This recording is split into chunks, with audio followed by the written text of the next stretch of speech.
안녕하세요, 여러분. 요즘 부동산 시장 이야기 많이 들으시죠? 특히 우리 같은 50대, 60대 분들은 집 한 채라도 갖고 계시면 얼마나 마음 졸이시는지 잘 압니다. 집값 오르고 내리고 전세 세입자 구하기 힘들고 대출은 더 어려워지고, 그런데 이 모든 게 결국 정부의 대출 규제 때문이라는 말도 많습니다. 오늘은 바로 이 대출 규제 때문에 우리 생활이 어떻게 변하고 있는지, 특히 전세를 끼고 아파트를 분양받으신 분들, 집주인분들이 어떤 어려움을 겪고 있는지 차근차근 이야기해 볼게요. 그리고 앞으로 우리가 뭘 준비해야 할지도 함께 고민해 봅니다. 편안하게 들어주세요. 먼저 대출 규제라는 게 뭔지 쉽게 설명드릴게요. 쉽게 말해서 정부는 부동산 가격이 너무 오르는 걸 막으려고 집 살 때 은행에서 빌릴 수 있는 돈을 제한하는 정책을 내놓았어요. 예전에는 꽤 큰 돈을 쉽게 빌릴 수 있었지만 지금은 빌려줄 수 있는 한도를 낮춰서 사람들이 무리하게 집을 사지 못하게 하는 거죠. 그런데 이게 전세 시장에도 큰 영향을 주고 있어요. 왜냐하면 전세 보증금을 마련하려는 세입자들이 은행에서 빌리던 돈, 즉 전세 대출이 많이 막혔기 때문입니다. 서울에서 입주한 1800세대 아파트를 예로 들어볼게요. 이 아파트는 집주인이 직접 들어가면 대출 규제를 피해갈 수 있지만 전세를 내놓으려던 집주인분들은 애가 탈 수밖에 없죠. 왜냐하면 전세 보증금을 세입자에게서 못 받으면 잔금을 치를 돈이 부족해지기 때문입니다. 이게 지금 부동산 시장에서 벌어지고 있는 큰 문제 중 하나입니다. 자, 이제 조금 더 구체적으로 이야기해 볼게요. 예를 들어 서울에서 84제곱미터 아파트 전세가가 7억 원 정도 된다고 합시다. 이걸 한꺼번에 현금으로 낼 수 있는 사람은 얼마나 될까요? 사실 거의 없다고 봐야 합니다. 그 돈이 있다면 차라리 집을 사겠죠.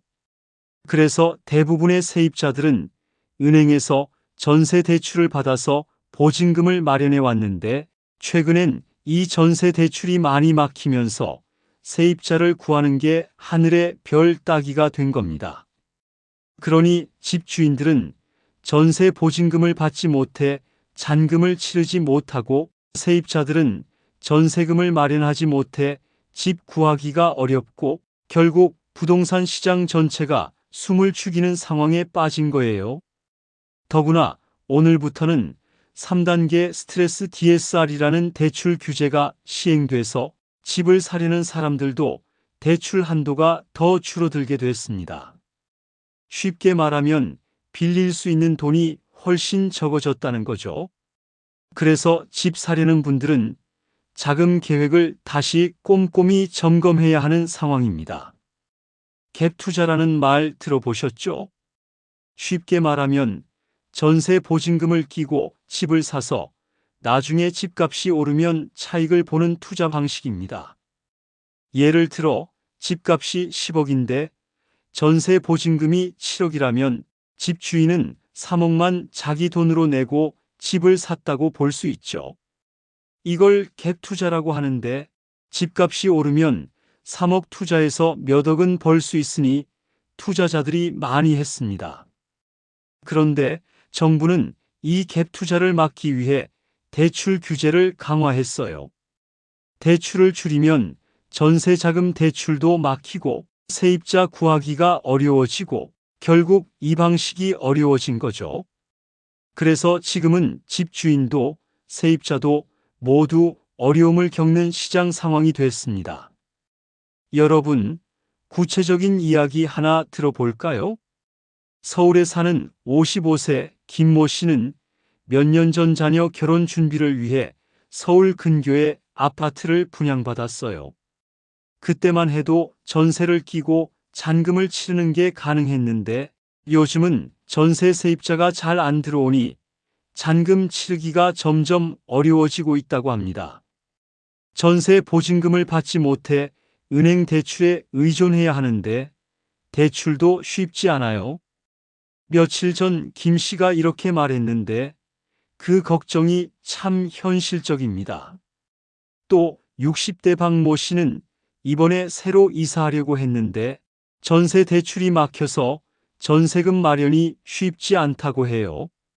아파트 가격은 계속 오르는데 전세 보증금을 빌리기 힘들어 정말 막막하다고 하셨습니다.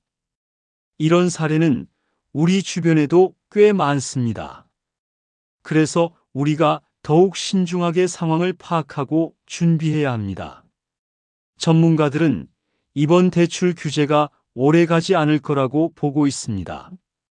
과거 2019년에도 비슷한 대출 규제가 있었는데 6개월 정도 지나니 다시 풀렸고 그 뒤에는 부동산 가격이 다시 올랐거든요. 더구나 대출 규제만으로는 부족하다는 의견이 많습니다. 정부가 입주 물량을 늘리거나 재개발, 재건축 사업을 지원하는 등 공급 대책도 함께 내놓아야 한다고들 하죠. 그래야만 집값이 안정되고 전세 시장도 숨통이 트일 수 있습니다.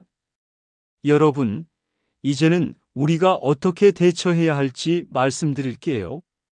첫째, 내 자산과 자금 흐름을 꼼꼼히 점검하세요. 잔금 낼 돈이 부족하면 큰 문제가 생기니까요. 가능하면 여유 자금을 만들어 두는 게 좋습니다. 둘째, 세입자 구하기 전에는 세입자가 대출을 받을 수 있는지 꼭 확인하세요. 요즘은 대출이 막혀 있으니 세입자에게 상황을 정확히 설명하는 것도 중요합니다. 셋째, 분양 계약 전에 대출 규제 내용을 꼼꼼히 살펴보시고 전문가 상담도 받으시길 권해드립니다. 잘 모르면 손해보기 쉽습니다. 넷째, 만약 전세 세입자를 구하기 어렵다면 월세 전환도 고려해 보세요. 비용이 들긴 하지만 안정적인 수입원이 될 수 있습니다. 오늘 이야기 도움이 되셨나요? 우리 세대가 부동산 시장 변화에 슬기롭게 대처하는 게 얼마나 중요한지 다시 한번 생각해보는 시간이었으면 좋겠습니다. 앞으로도 이런 실생활 밀착 정보를 꾸준히 알려드릴 테니 구독과 좋아요, 알림 설정 꼭 부탁드려요. 감사합니다. 여러분 건강하시고 좋은 하루 보내세요.